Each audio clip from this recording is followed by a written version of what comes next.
Duffy's Tavern, where the elite meet to eat. Special today, pig's pickle feet. Archie speaking. Duffy ain't here. Oh, hello, Duffy. Yeah. Oh, yeah, must be 3 or 4 customers here already. You hear that, Duffy? You're in business again. Listen, Duffy, you picked out a very bad time to call up. Yeah, we're just going to go on the air for a broadcast. Now, wait a minute, Duffy. Don't get all excited. It ain't costing a cent. No, the network's doing it for prestige.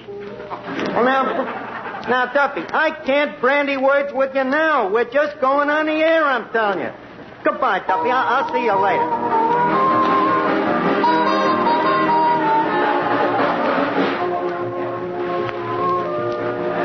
Good evening, ladies and gentlemen. This is Mel Allen. Forecast invites you to join us for a decidedly informal evening at Duffy's Tavern, where anyone under the sun is likely to drop in any time to talk things over with Archie. Almost anyone may drop in tonight. Now, people we're sure will be around, however, are Gertrude Neeson, Colonel Stoopnagel, Larry Adler, and John Kirby's orchestra. And now I turn you over to that past master of ceremonies, Archie.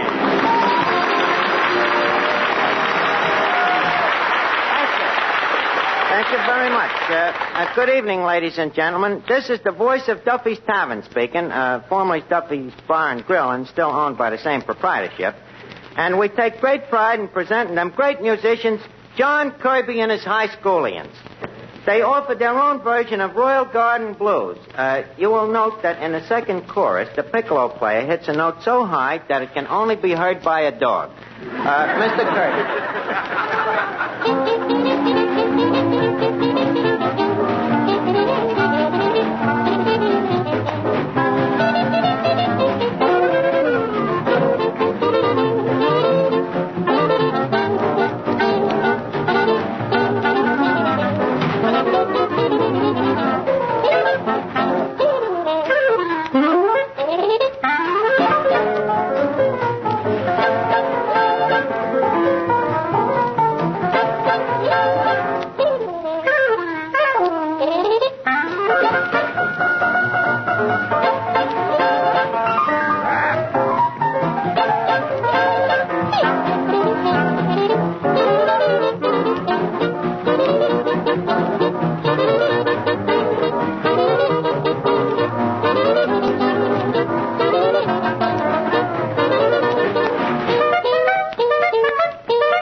Hello, Duffy's Tavern, where the elite meet to eat. The special today, pig's pickle feet.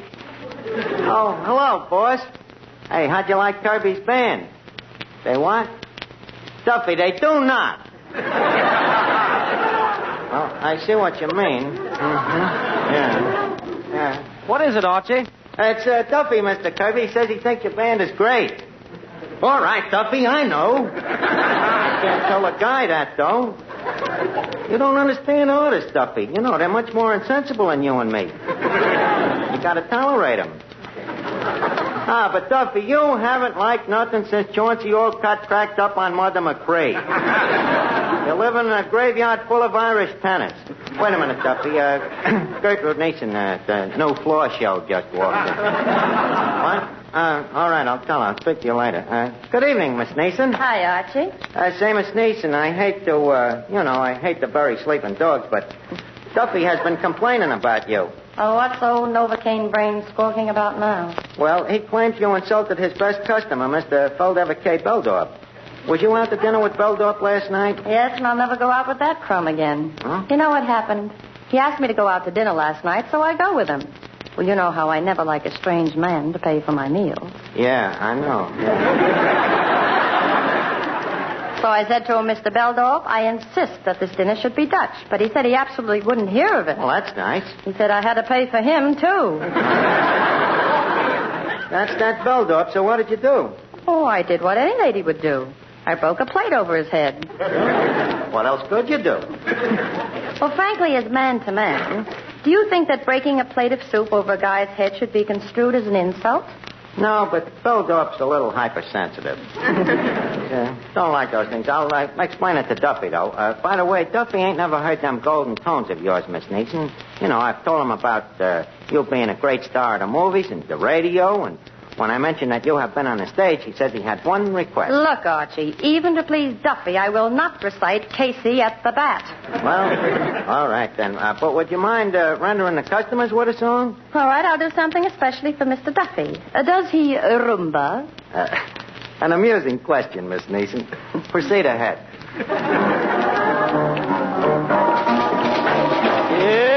Bailar con la rumba, mi negra, Marina de Coca. Mariana de Is a little knowledge quite good? Maybe it won't help you, but it should. You cannot travel unless you know how Latin say yes. That inspirational, so sensational, oh sensational, yes. In Spain they say, si, si. In France they say, oui, oui. Every little Dutch girl says, ja, ja. Every little Russian says, da, da. But, sweetheart, tell me why. No matter how I try, you listen to my plea, won't say yes in any language to me. Why don't you say, si, si? All the monkeys in the tree, they don't have to say, si, si. All they do is wag their little tails. That's a little gag that never fails. But, sweetheart, tell me why. No matter how I try, you won't listen to my plea, won't say yes in any language to me. Why don't you say, si, si?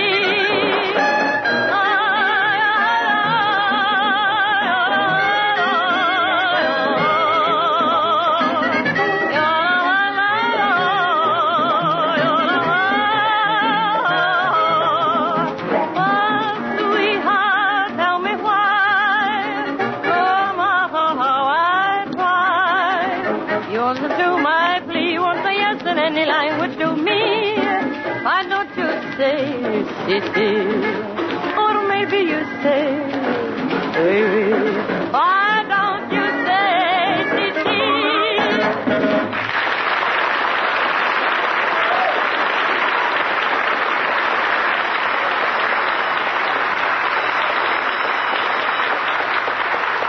Excuse me. Good evening. Duffy's Tavern, where the elite meet to eat today's special pig's pickle feet. Archie speaking. Duffy ain't here. Oh, it's you again, Duffy. Say, Duffy, do I have to say that poem you made up every time I answer the phone? All right, I'll say it. Only we're going to be in trouble when the special is corned beef hash. Say, by the way, what did you think of Gertrude Neeson singing? What? Well, gee, Duffy, some people like her. What? A little more pizzicato. All right, I'll tell her. He says you should have sang louder, Miss Neeson. Let me have that phone. So, you didn't like my singing, Mr. Duffy. And you're the greatest living authority on Irish tenors. You call what you're doing living? Oh, so your wife says a girl who sings like I do would smoke cigarettes.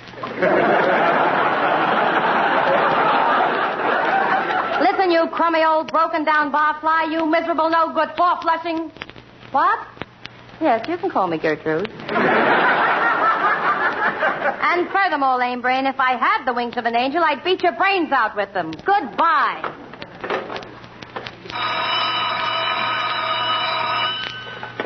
Hello, Duffy. What's new? Duffy, you and your Irish tenors. Wait a minute. Colonel Stoopnagel just come in. Good evening, Colonel. Harding, Screechy.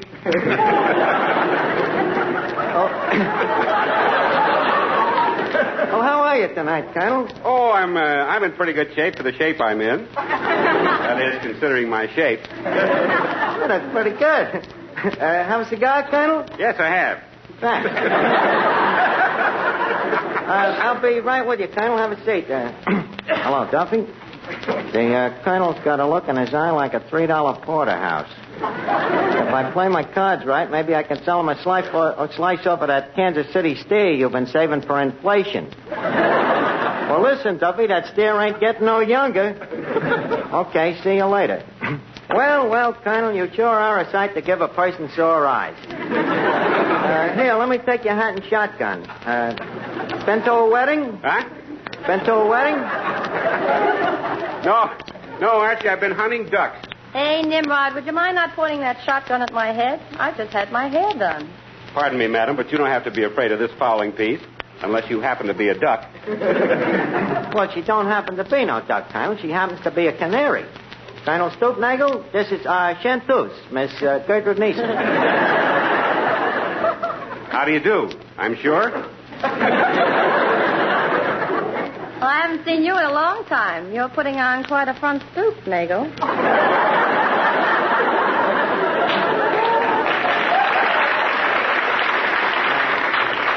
Better give me that foul piece, Colonel, and I'll put it out of harm's way. Hey, careful of that, Archie. That's no ordinary shotgun. It ain't, huh? It's what I call a sawed-on shotgun. Oh. You will also observe that it's made with one barrel on top of the other instead of side by side.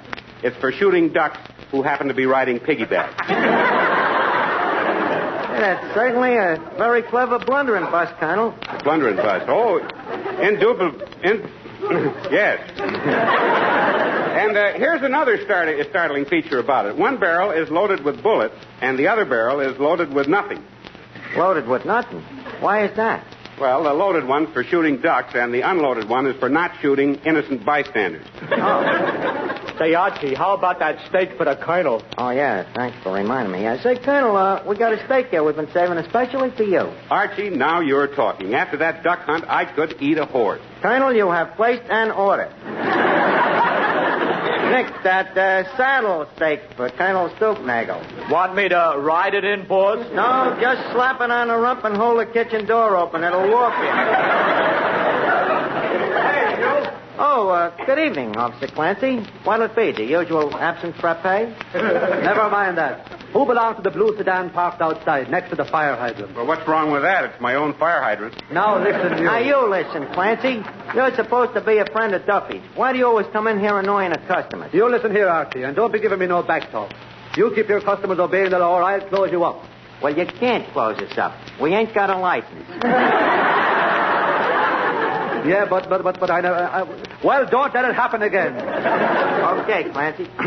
Holy smoke, Colonel. If he ever finds out we really got a license, we're going to be in trouble. Well, don't worry, Archie. I've got a pull with the mayor. I can arrange to have your license revoked. Oh, thanks. Thanks very much, Miss Mason. Oh, nothing at all. Say, Archie. Yes, Colonel. Could I interest you in this thing here that I've just invented? Well, what is it, Colonel? To me, it looks just like a door. A door it is. It's a bathroom door that you don't have to wait outside of. You don't have to wait outside of it. Well, why is that, Colonel? Because it opens into a closet. Gosh, Colonel, you sure have got a furtive mind. I'll bet you'd have a million suggestions how to improve this place. Well, I have one idea you might use, Archie. I've just invented a brand new drink.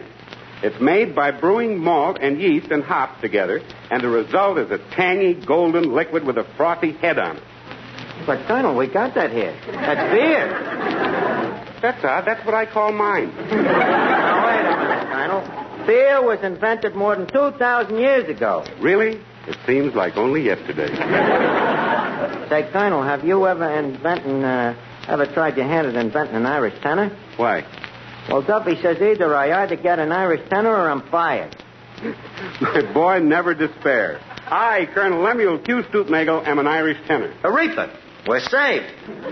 Oh, but wait a minute. Duffy only likes Irish tenors. Ah, sure, me own mother was a queen of the queens of County Down. Ah, she was indeed. Indeed, she was. How well I remember me mother and I. Colonel. Over in the cold. Hey, Colonel. South Norwalk Island. Hey, Colonel. Colonel, can you... Colonel, Colonel, Oh, she was in love. Colonel, can you sing with a kind of a catch in your voice, maybe? Listen, Archie, when you hear me sing My Wild Irish Rose, you'll hear the lakes of Killarney. You'll hear the Shannon River flowing softly down to the sea. You'll hear the lilt of Irish laughter, the salt of Irish tears, the beat of brave Irish hearts, and the wail of the Irish banshee. Oh, she was indeed! Indeed, she was! Ah! You see what I mean, Archie? Yeah, that's just what I'm afraid of. If it ain't done right, Duffy will be on that phone quicker than Jack Robinson and tear the roof off me. Ah, don't worry about a thing, Archie. This will be magnificent. To the pipes, Mr. Kirby. My wild Irish rose. Colonel, I think you better stop. You may look at. Hello? This is Finnegan's Pharmacy. This is Finnegan the pharmacist speaking. All right, Duffy, don't get so excited. All right, well, he stopped, didn't he? What? Oh, Duffy. Well, that ain't possible. No, Duffy, it is not possible. All right. Hey, what was that, Archie? Nothing. We had a request, that's all. Well, I'm always glad to oblige. What was the request? Never mind, you couldn't do it. Say, Archie. Say, Archie. Yeah? Look who just came in. You know Larry Adler, the harmonica player. Why, sure. How are you, Mr. Adler? Glad to see you. Hello, Archie. Nice seeing you again. Say, Archie, you know Larry Adler happens to be the finest harmonica player in the world. You think Duffy would like a sample of his talent? That Duffy don't want guys with talent. He wants Irish tenors. Well, Archie, if it'll help at all, I know a million Irish tunes. Say, Mr. Adler, do you know Danny Boy? Duffy always liked that one. Sure, me boyo, I know it 12. Okay. Well, let's take a chance on Mr. Adler. But, Mr. Allen, when you announce him, you know, there's no use confusing Duffy about the man's name. You know what I mean. Yeah. I get it, Go ahead. Archie. I get it. Ladies and gentlemen, Danny Boy, played on the harmonica by the world's greatest harmonica virtuoso, Larry O'Adler.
I wonder if that could be Duffy. Hello? You liked him? You really did, huh, Duffy? Oh, that's swell. Sure you can hear him on records. Yeah, you're right, Duffy. Nothing like an Irish harmonica player. What? Buy a drink for the house. Are you sure this is Duffy? Well, all right, Duffy, that's fine. Okay. Folks, Duffy's buying a drink for everybody. Did you hear that, Nick? I heard it, but I don't believe it. Well, it's true. And by the way, Nick, Duffy says close up the free lunch until the thing blows over. Yeah, boss. That's more like Duffy. Here you are, folks. Drink hearty. It's on Duffy. Well, you can quote me as being astounded. Hey, you don't often get Duffy in such a monogamous mood. Well, here goes. Needle beer. Seems like old times. Which reminds me, Archie, whatever became of your old friend Two-Top Gruskin? Two-Top Gruskin? What is it? It isn't an it. It's a guy. He's a two-headed baseball pitcher. He can watch first base and third base at the same time. You say he had 2 heads? Certainly had 2 heads, Miss Neeson. What's so strange about Two-Top having 2 heads? Oh, there's nothing strange about it. But Two-Top Gruskin. Well, his real name is Athos and Porthos Gruskin. But they nicknamed him Two-Top, I suppose on account of him having 2 heads. Very original. Yeah, what did become of Two-Top? Oh, he got married. Happily? Well, as he always shakes his head when you ask him, is he happily married? Yes and no. Well, why is that, Archie? Well, it all started the night that Two-Top's wife, whose maiden name was Inez Harrigan before she was married, the night that she met Two-Top at the Dollar Beer Racket Masquerade Ball down here at Duffy's Bar and Grill. You know, the old place. Oh, yeah. Duffy announces that first prize for the best masquerade costume is going to be a free drink on the house, which, as you know, is a very rare offer from Duffy, outside of on St. Patrick's Day. Whatsoever, let's not digress. Anyway, the masquerade gets rolling, and there's terrific competition for the free drink when all of a sudden in comes the big piece of resistance himself. He comes in. Two-Top Gruskin himself. He comes as a pair of bookends. There's a pair of bookends? Yeah, with a book between his 2 heads, a book his mother gave him. A little book his mother gave him called My Son, My Son. I get it, boss. I get it. She knew him like a book, eh, boss? Hey, that's good, Nick. But let's not have no more of that. Well, anyway, when midnight comes, the judges give the first prize to the bookends. And when he takes off his masks, everybody is amazed to see that the winner is Two-Top. That's how he met Inez. When he takes his masks off, she gives him a quick glance, and then she turns around again and gives him another glance to confirm the first glance. And right away, it was love at first sight. And she says to me later, I don't know, Archie, there was just something different about him. Says, I guess it's that he was so tall, blonde, and brunette. Well,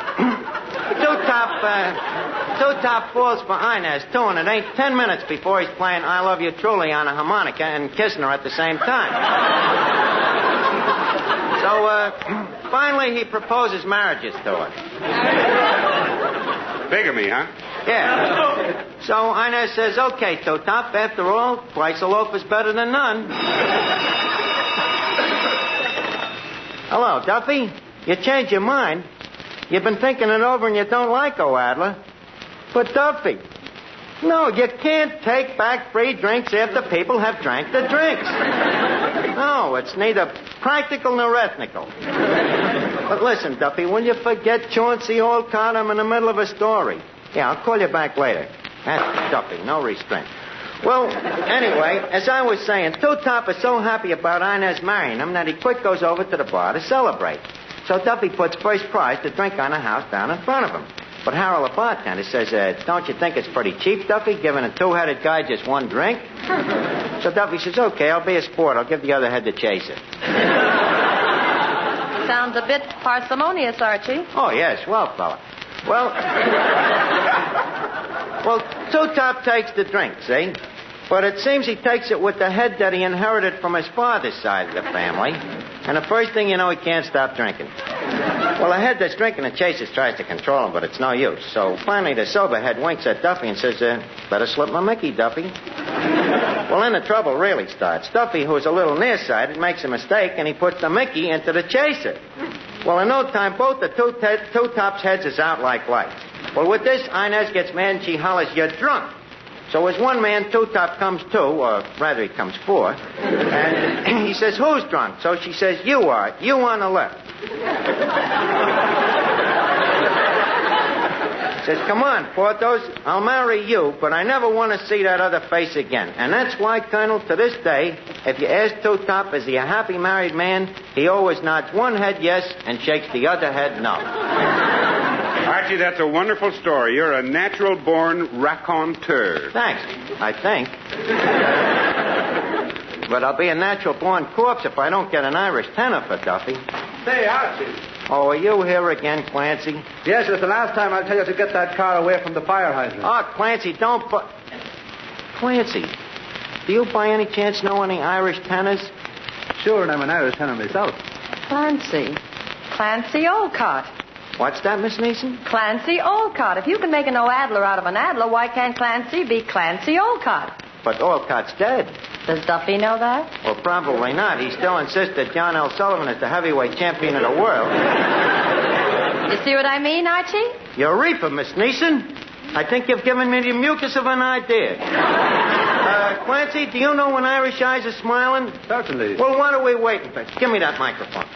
Ladies and gentlemen, Duffy's Tavern takes great pride and pleasure in presenting, at the exclusive request of Mr. Duffy himself, that celebrated Irish tenor, C. Olcott. When Irish eyes are smiling, sure it's like a morning spring. In the lilt of Irish laughter, you can hear the angels sing. When Irish hearts are happy, all this world seems bright and gay. And when Irish eyes are smiling, sure they steal your heart away.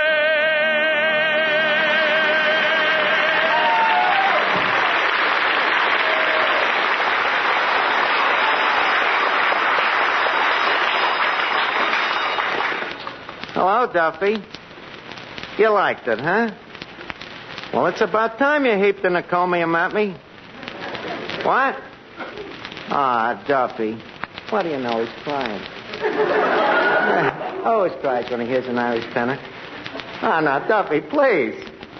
Oh, stop, Duffy, stop. Of course we all love you, Duffy. Everybody loves you. Oh, the world ain't against you. Oh, for the love of Mike, Duffy, it ain't true. I tell you, we love you like I was our own brother.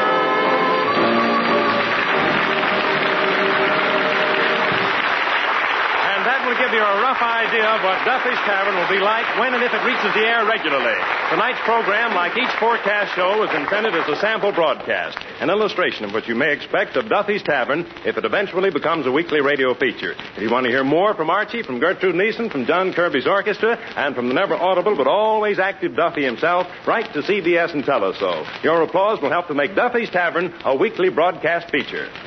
Next week, Forecast will present a full-hour show from Hollywood, a large-scale musical variety program called Of Stars and States. The cast, headed by John Bowles, will include Virginia Vale, Nan Gray, Arthur Q. Bryan, and Governor Leo Daniel of Texas. This is the Columbia Broadcasting System.